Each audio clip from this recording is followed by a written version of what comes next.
ఎలా ఉంది ఎక్స్పీరియన్స్ మీది? కాళ్ళు వస్తున్నాయి కానీ ఎనర్జీ వస్తుంది, నడవచ్చు. పర్లేదు. 7 అయిపోయినాయి, ఇంకా 7. సో ఫస్ట్ టైం గిరి ప్రదక్షిణ. అసలు ఇంత దూరం చేస్తామని అస్సలు ఎక్స్పెక్ట్ చేయలేదు. ఇంకైతే ఇంకో హాఫ్ కూడా చేయగలుగుతాం గైస్. ఈజీ అయిపోయింది కదా, అలవాటు అయిపోయింది కాళ్ళకి. నేను ఫస్ట్ టైం గైస్, నా కాళ్ళు వస్తున్నాయి కానీ మోటివేషన్ అయితే ఉంది గైస్. ఇంకా పోలే. ప్రతి 5 నిమిషాలకి కూర్చుంటున్నాం guys.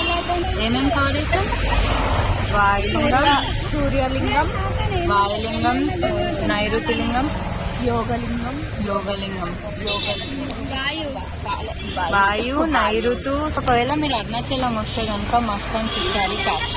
guys, that's all for now all for now guys. Bye.